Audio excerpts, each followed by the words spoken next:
బాజా భయంత్రులతో మహానుభావుడు తరలి వస్తున్నాడు. ఆ పరిశుద్ధుడైన పెళ్లి కుమారుని కలుసుకొని ఆయనతో పాటు విందు గృహంలోనికి వెళ్ళే నిమిత్తం దేశంలోని అన్ని దిక్కుల నుండి కన్యకులు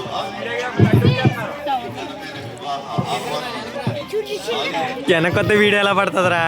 పర్వత వాసులలో నుండి లోయ ప్రాంతాల నుండి మొత్తం 10 మంది కన్యకులు అతి సౌందర్యంగా అలంకరించుకుని మంచి వస్త్రాలను ధరించి పెళ్లి కుమారుని ఎదుర్కోవడానికి ఆనందంగా వచ్చారు.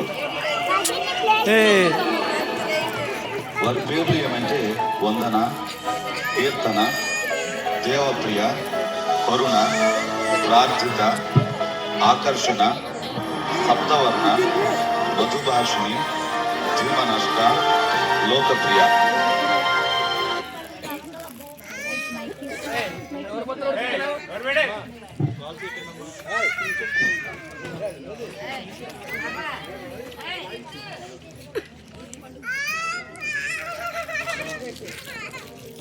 ఇదిగో ఆకర్షణ, నువ్వు నీ దివిటి చాలా ఆకర్షణీయంగా కనిపిస్తున్నారు, కానీ దివిటితో పాటు ఊరు గుడ్డలేదేంటి? మీలాంటి వాళ్ళు మాలాంటి వాళ్ళు ఏదో చూసి అంటూనే ఉంటారు.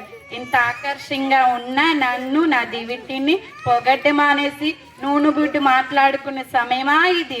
నూనె బుడ్డు ఎందుకు? ఇంత ఆకర్షంగా ఉన్న దివిటి ఆరిపోతుందని నువ్వు అనుకున్నావా? నువ్వు వ్యర్థమైన ప్రశ్నలతో నా సంతోషాన్ని పాడు చేయక. చూడు ఆకర్షణ, నీ కోసం నేను ఆలోచిస్తున్నాను కాబట్టి నూనె బుట్ట విషయం మాట్లాడాను, కానీ నిన్ను కించపరచాలని కాదు. నిన్ను నొప్పిస్తే నన్ను క్షమించు. సప్తవరణ, ఇలారా. వందన ఏదో ఉచిత సలహా ఇస్తుంది, కాస్త విను. ఈవిడ మాటలు వినే ఓపిక నాకు లేదు.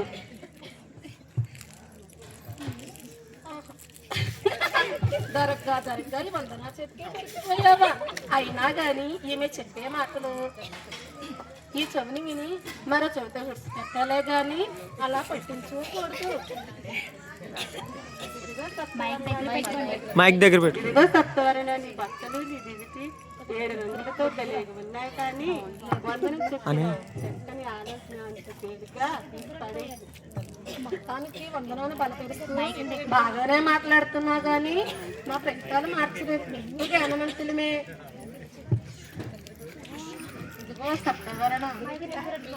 పిండులని అంటున్నారు, కానీ నిజానికి మీ కఠినమైన పిండులు.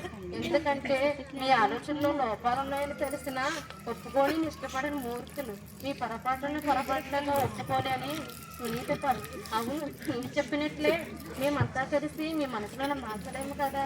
ఎందుకంటే మా మాటలను ఎట్టి పరిస్థితుల్లో వినకూడదని ముందుగానే లోకరించుకోకుండా అందరూ సమానంగా సర్దుకుపోదాం. త్వరలోనే పెండ్లి కుమారుడు వచ్చేస్తాడు. ఆ విందు గృహంలోకి వెళ్ళి అక్కడికి వెళ్ళి మనం సంతోషిస్తాం. అయినా దివిటీలు ఉండడం ముఖ్యమైన విషయం, కానీ అదనపు నూనె బిడ్డలు తీసుకెళ్ళామా లేదా అన్నది అంత ముఖ్యమైన విషయం కాదు. కాబట్టి ఇలా మాట్లాడి నేను ఎవరి మనసును నొప్పించలేదు కదా. రండి రండి, మనం ఆటపాటలతో నాట్యం చేద్దాం.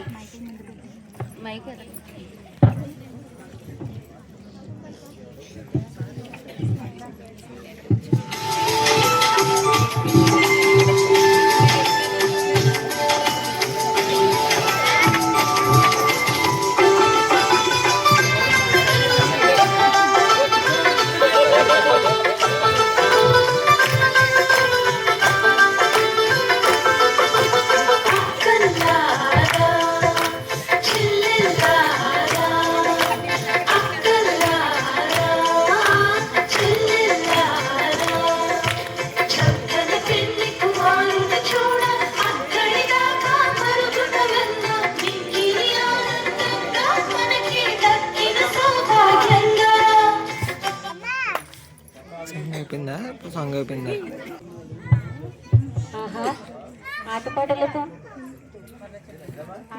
ఆటపాటలతో అందరూ అలసిపోయారా? పల్లుకుమరుడు ఆకమునిపై ఇలా అలసిపోతే ఆయన వచ్చాక ఏం సంతోషించగలం?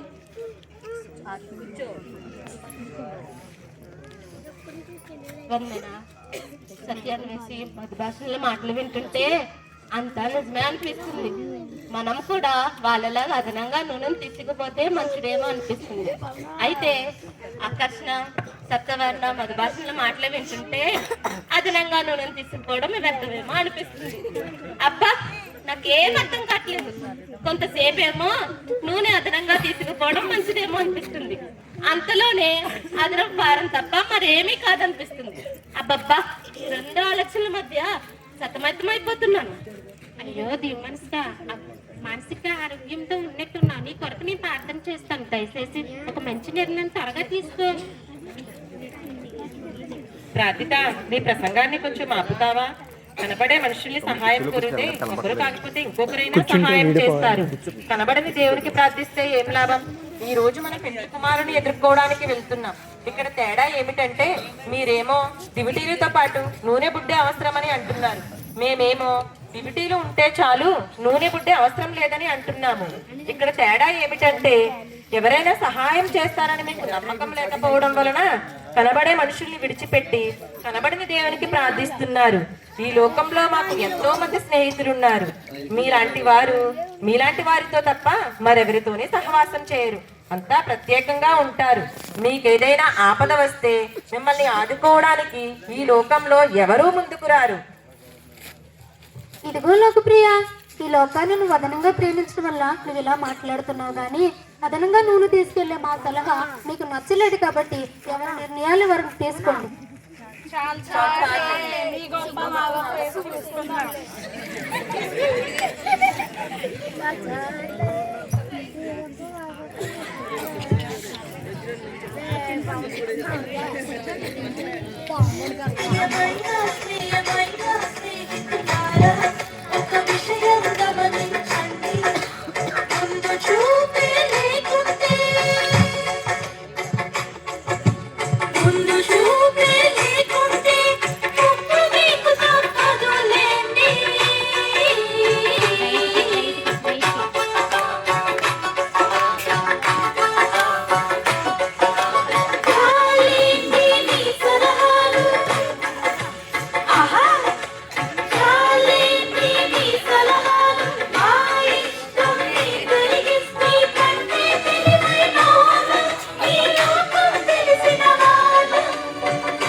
అవతల మారా ఇంకా అర్జెంట్ ఫోన్ చేశా, ఎవడ పగిలిపోతుంది.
అయ్యో, దివిటి ఎంత ఆకర్షంగా తయారు చేసుకున్నా లాభం లేకపోయింది.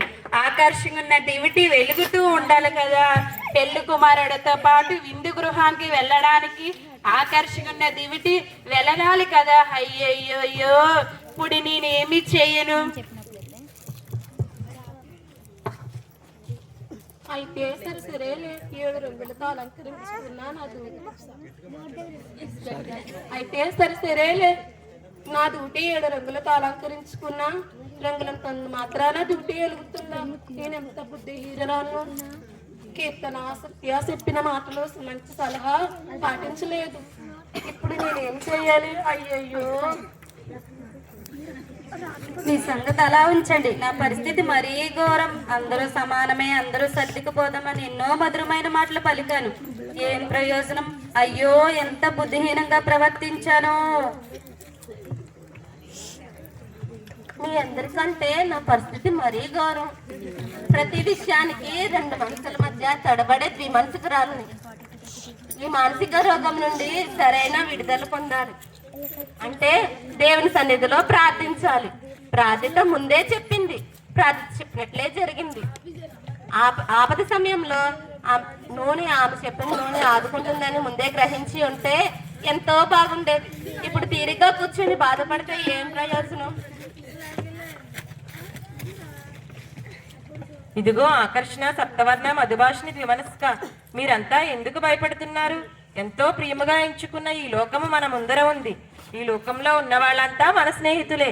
కొంచెం నూనె ఎవరిని అడిగినా సహాయం చేస్తారు. మీరిక్కడే ప్రశాంతంగా కూర్చోండి. ఈ లోకంతో నేను బాగా స్నేహం చేసిన దాన్ని. ఎవరినైనా అడిగి కొంచెం నూనె తీసుకుని వస్తాను. లోకప్రియ, ఆగు. రాత్రి వేళ ఏ ప్రమాదమైనా జరగచ్చు. నాకు మరో ఆలోచన వస్తుంది. ఈ సమయంలో నువ్వు తప్ప నూనె సంపాదించుకునే పని ఎవరూ చేయలేరు. నిరాశ నిస్పృహలో కృంగిపోయిన మమ్మల్ని నీ మాటలతో ఎంతో ధైర్యపరచావు. కాబట్టి నువ్వు వెళ్ళి నూనె సంపాదించుకుని రా. అయ్యో ద్విమనస్క, నీ మాటలతో నాకు పిచ్చి పట్టేటట్లుంది. నువ్వు అలా ప్రక్కనుండు. స్నేహితులారా, మీరు చెప్పండి, నేను నూనె తీసుకురావడానికి వెళ్ళాలా వద్దా? ద్విమనస్కలా కాకుండా ఏదో ఒకటి సరిగ్గా చెప్పండి. లోకప్రియ, కొంచెం నీ మాటలు ఆపుతావా? మనం ఈ సమయంలో ఒకరినొకరు తిట్టుకోవడం, నిందించుకోవడం కాదు. నేను మధురమైన మాటలు మాట్లాడగల చాతుర్యం గలదాను. నా మాటల చాతుర్యంతో పని జరిగిస్తాను. మీరందరూ వాళ్ళ దగ్గరికి వెళ్ళి అదనపు నూనెను అడుగుదాం, సరేనా? మధుభాషిణి, నీ ఆలోచన చాలా బాగుంది. మీ మధురమైన మాటలతో ఎవరినైనా అడిగి కొంచెం నూనె తీసుకునిరా. నీకు శుభం కలుగును గాక. అయితే రండి, పని జరిగిస్తాను. మీరందరూ కలిపి నేను ఫస్ట్ వెళ్తాను, వాళ్ళని అడుగుతాను, తర్వాత నేను సైగ చేస్తాను. మీ అందరూ రండి, సరేనా? సరే మధుభాషిని.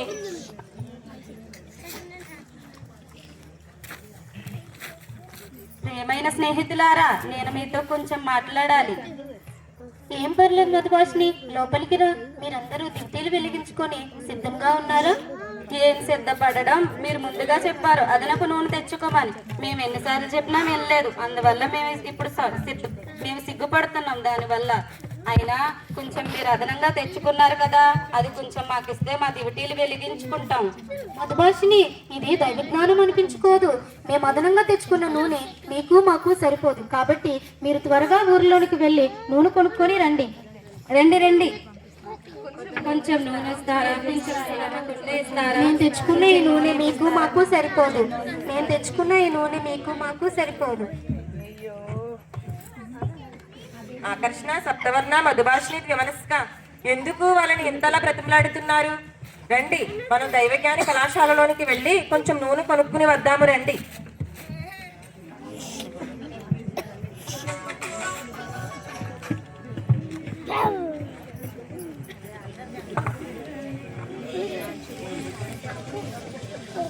కుమారుడు వస్తున్నాడు.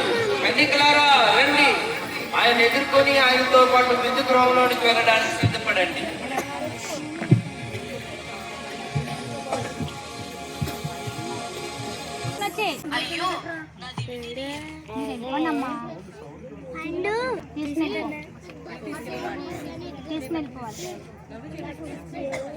పండు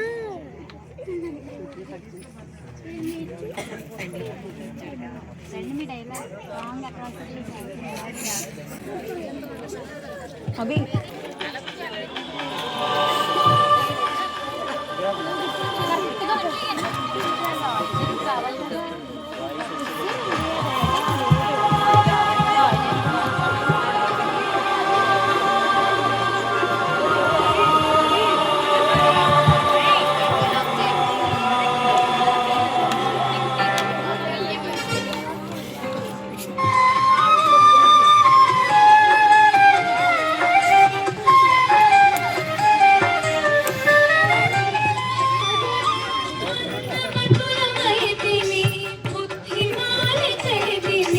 పరమపరుని రాక కనని పశువులైపోతిమి, మందమతులమైతిమి, ఉద్యమాలు చెడితిమి.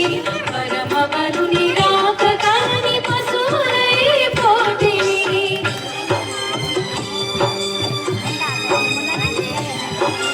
సమయమే మించిపోయి గిరిజవరుడు వెడలిపోయి,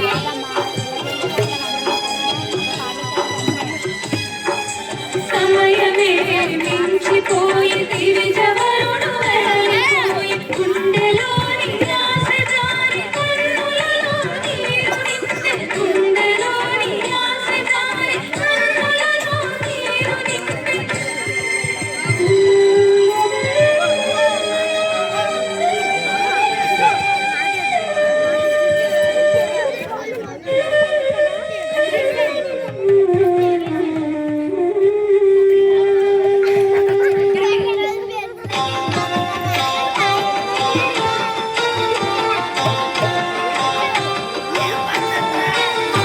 తలుపు తీయవో ముక్తిదాతా, తప్పులను తెలుసుకొని తల్లడిల్లుచుంటిని. తలుపు తీయవో ముక్తిదాతా, తప్పులను తెలుసుకొని తల్లడిల్లుచుంటిని.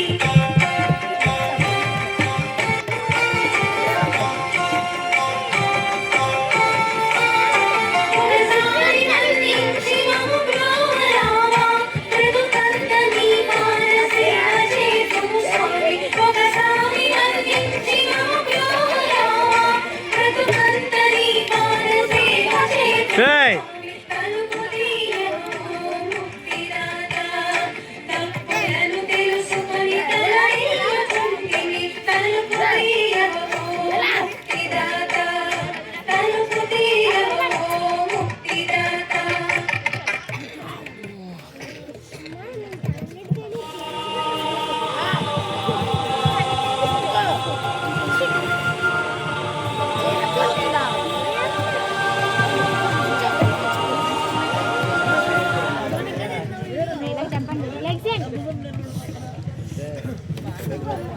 పెళ్లి కుమారుడా, నేను చాలా ఆకర్షవంతురాలే, దయచేసి నన్ను లోనికి రానివ్వండి ప్రభు.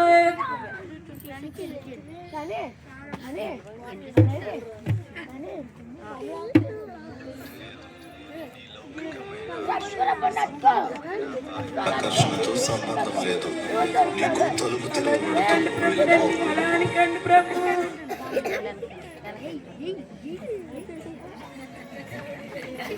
అయ్యా పెళ్లి కుమారుడా, సప్తహారాలు కూర్చొని ఒక్కసారి తెలిసి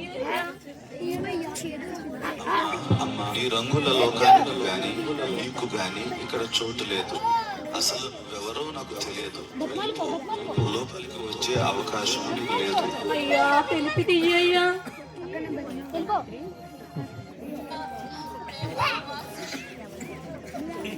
అయ్యా తిలక సుందరుడా, దయాదాక్షిణ్యపూర్ణుడా, ప్రేమ కనికరము కలిగిన యేసయ్యా, తలుపు తీయవయ్యా, నాకైనా తలుపు తీయవయ్యా.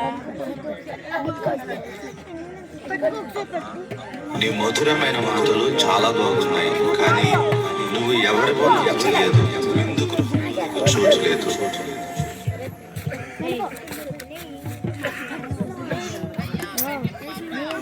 అయ్యా పెళ్లి కుమారుడా, ఈ క్షణమే నీ లోకంలోకి రావాలనిపిస్తుంది. నా మనసు మారక ముందే తలుపు తీవయ్యా.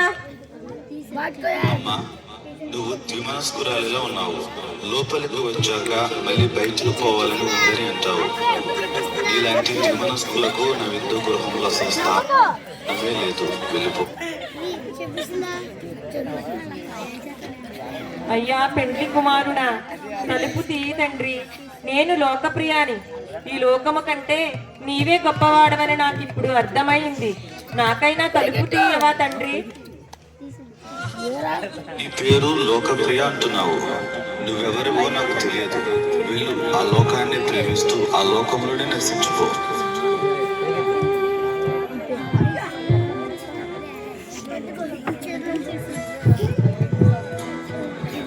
ప్రియులారా, ఎంతవరకు ఈ చక్కని ప్రదర్శన చూశారు కదా. ఒకవేళ ఇంకా మనం కూడా ఈ బుద్ధి లేని కన్యకల వలె దేవుని ప్రేమను తెలుసుకోకుండా లోకానుసారంగా ఆత్మీయ అంధకారంలో జీవిస్తున్నట్లయితే ఇప్పుడే పెండ్లి కుమారుడైన యేసయ్యను మన హృదయాల్లోనికి ఆహ్వానించి రక్షణ భాగ్యాన్ని, పరిశుద్ధాత్మని నూనెను పొందుకొని ఈ చీకటి లోకంలో మనం దివిటీలుగా ఉండి వెలుగొందగలం. పెండ్లి కుమారుని ఇంటిలో పాల్గొనగలం. ఇదే మనకు దేవుడిచ్చిన అద్భుతమైన గొప్ప సమయం. God bless you all.